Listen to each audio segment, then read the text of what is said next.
ইনি হলেন পোকোর তরফ থেকে সবচাইতে কম দামি স্মার্টফোন। পোকোর তরফ থেকে আমরা যতগুলো স্মার্টফোনের আগে পেয়েছি এত কম দামে একটাও পাইনি। এটা মূলত এন্ট্রি লেভেলের বাজেটের কাস্টমারদের কথা মাথায় রেখে বাজারে নিয়ে আসা হয়েছে। তো আজকের ভিডিওতে আমরা এর সম্বন্ধে ইন ডিটেলসে জানবো কাদের জন্য এটা ভালো হবে, কারা কিনবেন, কারা এর থেকে দূরে থাকবেন। চলুন শুরু করা যাক। পুরো ভিডিও নিয়ে আমি স্যাম থাকছি আপনাদের সাথে, আপনারা দেখছেন স্যামজন। যারা নতুন রয়েছেন চ্যানেলটি সাবস্ক্রাইব করে আমাদের সাথেই থাকুন। শুরুতে ধন্যবাদ জানাচ্ছি আমাদের আজকের ভিডিও স্পন্সর মোবাইল ওয়েবসকে, যাদের শপ রয়েছে বসুন্ধরা সিটি লেভেল 6-এ। ভিডিও ডেসক্রিপশনে মোবাইল ওয়েবসের যাবতীয় ইনফরমেশন দেওয়া থাকবে। তাদের শপ থেকে চাইলে আপনারা এই স্মার্টফোনটি এই মুহূর্তে কিনতে পারছেন 11,500 আমাদের চ্যানেলের সাবস্ক্রাইবারদের জন্য মাত্র 11,000 টাকা এটা কিনতে পারছেন 3GB 32GB ভ্যারিয়েন্টটা। তবে তাদের কাছে বর্তমানে আর একটা দারুণ অফার রয়েছে আপনাদের জন্য। তাদের ফেসবুক গ্রুপটাতে ফটোগ্রাফি কন্টেস্ট চলছে, সেখানে আপনিও অংশগ্রহণ করে জিতে নিতে পারেন একটি দারুণ স্মার্ট টিভি, যেটা কিনা Xiaomi 32 inch smart TV, Android smart TV জিতে নিতে পারছেন। এটা হলো প্রথম পুরস্কার, এবং সেকেন্ড পুরস্কার হচ্ছে Xiaomi রাউটার। সো আপনারা চাইলে কিন্তু তাদের ফেসবুক গ্রুপে ওই ফটোগ্রাফি কন্টেস্টে অংশগ্রহণ করে এই টিভি বা ওই জিনিসটা জিতে নিতে পারছেন। ভিডিও ডেসক্রিপশনে তাদের ফেসবুক গ্রুপের লিঙ্ক দেওয়া থাকলো, আপনি জয়েন হন এবং জাস্ট কিছু ফটোগ্রাফি খিচুন, তারপরে শেয়ার করে দিন এবং আপনিও জিতে নিতে পারেন এই স্মার্ট টিভিটা। ওকে, লেটস স্টার্ট।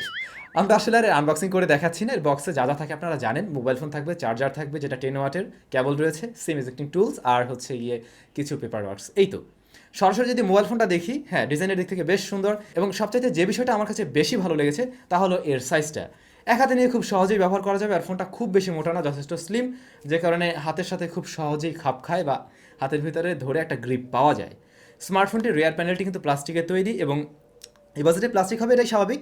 তবে এর ডিজাইনটা আমার কাছে বেশ ভালোই লেগেছে। উপরের পার্টে আমরা মাঝামাঝি থেকে একটু উপরের অংশ দেখতে পাবো গ্লোসি ফিনিশড, এবং নিচের দিকটা এটা একটা টেক্সচার রয়েছে এবং সেটা ম্যাট ফিনিশড, যার ফলে দেখতে অবশ্যই ভালো লাগছে। এখানে পোকো ব্র্যান্ডিং রয়েছে, তার উপরে ক্যামেরা সেটআপ, আর এটাতেও কিন্তু 2020 মডিউল বলা যায় বা ওরকম সেটআপ, বাট অনেক ছোট, দেখতে বেশ ভালোই লাগছে। Redmi 9C, তো সেটার মতোই লাগবে দেখতে। আর এই ফোনটার পোর্টস অ্যান্ড বাটন হিসেবে রেগুলার পোর্টস অ্যান্ড বাটন আমরা পেয়ে যাচ্ছি, ভলিউম বাটন, হোম বাটন রয়েছে। উপরের সাইডে রয়েছে 3.5mm হেডফোন জ্যাক, নিচের দিকটাতে দেওয়া হয়েছে micro USB port, speaker grille এবং primary microphone. Secondary noise cancellation microphone এতে দেওয়া হয়নি, তবে আমার মনে হয় এরকম বাজেটে আমরা এখন পর্যন্ত এগুলো পাইও না, ইন ফিউচারে অবশ্যই পেয়ে যাব। আমরা চলে আসলাম এর ডিসপ্লে সেকশনে। মোবাইলটিতে দেওয়া হয়েছে 6.43 ইঞ্চ IPS LCD প্যানেল, যা HD+ রেজুলেশনের। এর PPI ডেন্সিটি 270। তো এই বাজেটে আসলে IPS LCD প্যানেল এবং সেটা HD+ হবে, এটা খুব স্বাভাবিক, এবং এটাকে আপনি মেনেও নিতে পারবেন। এ বাজেটে আমরা এখন পর্যন্ত ফুল HD+ পাইনি। তবে একটা জিনিস কি, এই ডিসপ্লের সাইজটা কিন্তু বেশ বড় না, বেশ ছোটই রয়েছে, 6.43 ইঞ্চ। সো সেই হিসাবে কিন্তু এখানে শার্পনেসের ঘাটতিটা খুব একটা মনে হচ্ছিল না। যথেষ্ট অ্যাকুরেট কালার দিচ্ছিল, একটু ভাইব্রেন্ট, দেখতে অবশ্যই ভালো লাগে। আর এই ডিসপ্লেটার যতটুকু ব্রাইটনেস রয়েছে তাতে সানলাইটে চালিয়ে নেওয়া যায় অবশ্যই, অনেক হেভি ব্রাইটনেস নেই, তবে চালিয়ে নেওয়া যায়। আর ডিসপ্লের টাচ রেসপন্স মোটামুটি ভালোই পেয়েছি, খুব একটা ল্যাটেন্সি লক্ষ্য করিনি, খুব একটা সমস্যা আমি পাইনি।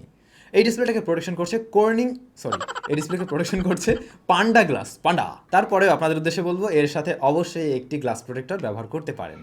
তো ওভারঅল আর কি ডিসপ্লে নিয়ে আপনি সন্তুষ্ট থাকবেন বা থাকার মতো অবশ্যই, এ বাজেট এটা মেনে নেওয়া যাচ্ছে। কথা বলা যাক এর পারফরমেন্স নিয়ে। এই মোবাইল ফোনটি দুইটি ভ্যারিয়েন্টে লঞ্চ করা হয়েছে, 464 এবং 332। আমাদের কাছে যিনি রয়েছেন এটা 332। এর স্টোরেজ টাইপ হিসেবে দেওয়া হয়েছে eMMC 5.1। এটাতে কিন্তু ডেডিকেটেড সিম কার্ড স্লট রয়েছে, দুইটি সিমের পাশাপাশি একটি মেমোরি কার্ডও ব্যবহার করতে পারছেন, তো আপনি চাইলে স্টোরেজ বাড়িয়ে নিতে পারবেন আর কি। এই মোবাইল ফোনের প্রসেসর হিসেবে দেওয়া হয়েছে MediaTek Helio Z35 octa-core processor, যার সর্বোচ্চ ক্লক স্পিড রয়েছে 2.3 GHz। তো এই যে প্রসেসরটা, এটা মূলত একেবারে এন্ট্রি লেভেলের প্রসেসরই বলা যায়, বা এন্ট্রি লেভেল থেকে একটু এক স্টেপ দেওয়া যায় এরকম টাইপের, যেটা আবার মোটামুটি গেমিংয়ে টুকটাক পারফর্ম করে। আমি বলবো না এটা দিয়ে গেমিং একদম ওই লেভেলের করতে পারবেন, চালানো যায় আর কি।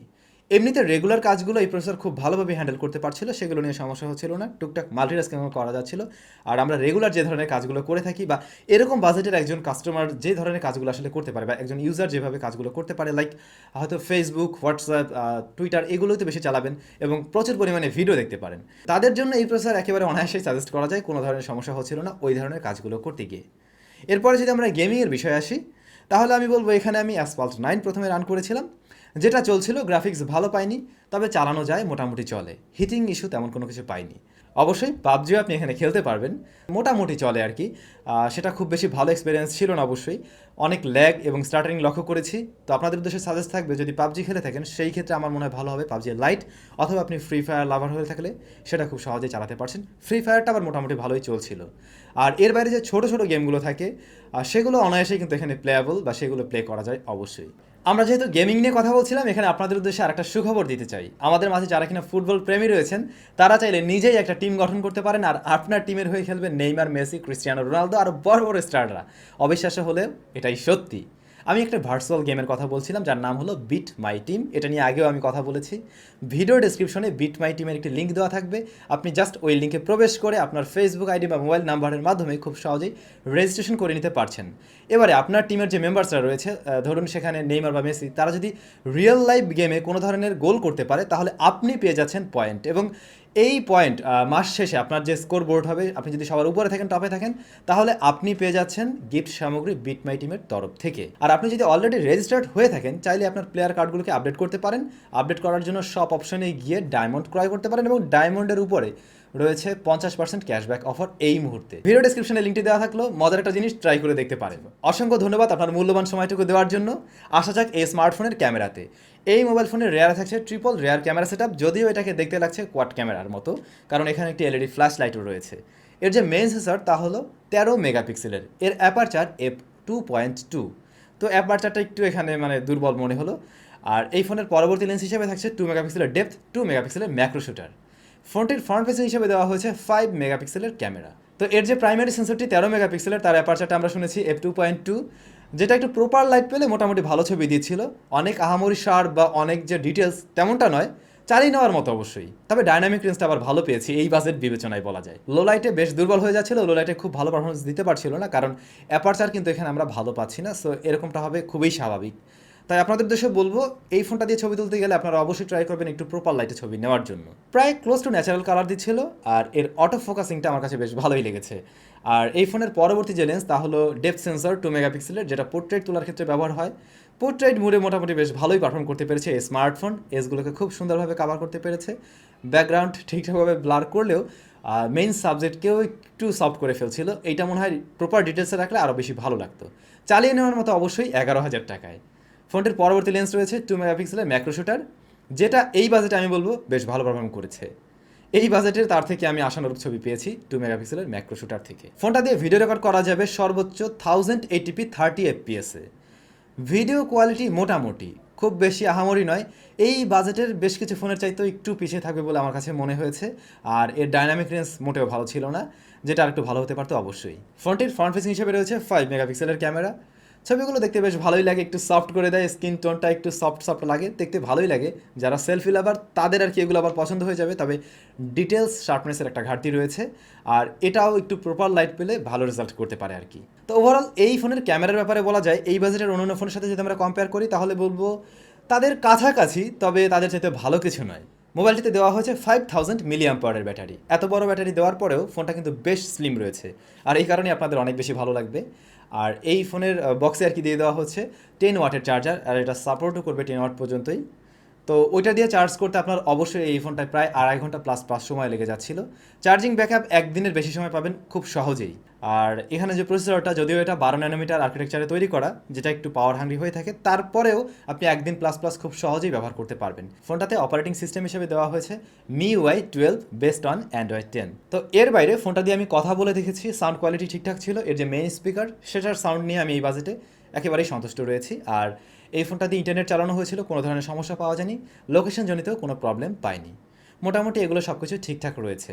তো ভাই লোক, আপনারা সকলেই জানেন কোনো ব্র্যান্ডে আমাদের একদম পারফেক্ট সব কিছু দেয় না, কিছু না কিছু অবশ্যই কমিয়ে রাখে। এই ফোনটাতে অনেক জিনিসের ঘাটতি রয়েছে, যেগুলো এই বাজেটে অবশ্যই থাকা উচিত ছিল বলে আমার মনে হয়েছে। নাম্বার 1, এই ফোনটাতে আমরা ফিঙ্গারপ্রিন্ট স্ক্যানারটি পাচ্ছি না, যেটা অবশ্যই এইখানে পোকো দিয়ে দিতে পারতো। এখানে একটা গোল্লা দিয়ে দিতে কী এমন ক্ষতি ছিল? তারপরে এই ফোনটার যে ক্যামেরা কোয়ালিটি, সেটা আরেকটু বেটার রেজাল্ট করতে পারতো আমার মনে হয়। বিশেষ করে মেইন যে সেন্সর, তার অ্যাপারচারটা ভালো হতে পারতো। এবং তারপরে যে বিষয়টা থাকা উচিত ছিল সেটা হলো এর প্রসেসর সেকশন। আমার মনে হয় এই যে প্রসেসরটা, এটা 11,000 টাকা বাজেটে বেমানান। এটা আন্ডার 10K থাকা উচিত বাংলাদেশি টাকায়। এখানে যদি মিডিয়াটেক হেলিও G70 হতে পারতো তাহলে দেখতেন একটা ধুমাইয়া সেল হতে পারতো এই স্মার্টফোনটা, কারণ ওই প্রসেসরটা কিন্তু খুব ভালো পারফর্ম করে গেমিংয়েও এরকম বাজেট সেগমেন্ট থেকে। তারপরেও হয়তো এই ফোনটা অনেকেরই পছন্দ হয়ে যাবে, অনেকের জন্য আবার সাজেস্ট করা যায়, যেমন যারা প্রচুর পরিমাণে ভিডিও টিডিও দেখেন, আবার অনেকেই রেগুলার ইউজার, অনেকেই রয়েছেন একটা ফোনের পাশে আরেকটা ফোন ব্যবহার করতে চান, তাদের জন্য খুব সহজে এই ফোনকে সাজেস্ট করা যায়, তারা চাইলে এই ফোনটা কিনে নিতে পারেন। আর অবশ্যই খুব সুন্দর লুকসের একটা মোবাইল ফোন, এবং যেটা হাতে নিয়েও বেশ ভালো একটা ফিল পাওয়া যায়। তো এখন আপনার পছন্দের চাহিদা যদি এটা থেকে থাকে তাহলে খুব সহজে এটা নিয়ে নিতে পারছেন। ভিডিও ডিসক্রিপশনে মোবাইল ওয়েবসাইট যাবতীয় ইনফরমেশন দেওয়া থাকলো, আপনারা চাইলে এটা কিনে নিতে পারছেন। আর অবশ্যই যারা কিনা ফটোগ্রাফি কন্টেস্টে অংশগ্রহণ করতে চান তারা চাইলে তাদের গ্রুপে অংশগ্রহণ করতে পারেন, ভিডিও ডিসক্রিপশনে লিঙ্ক পেয়ে যাবেন। সবাই অনেক বেশি ভালো থাকুন, সুস্থ থাকুন, আপনাদের সাথে আবার দেখা হচ্ছে নেক্সট কোনো ভিডিওতে।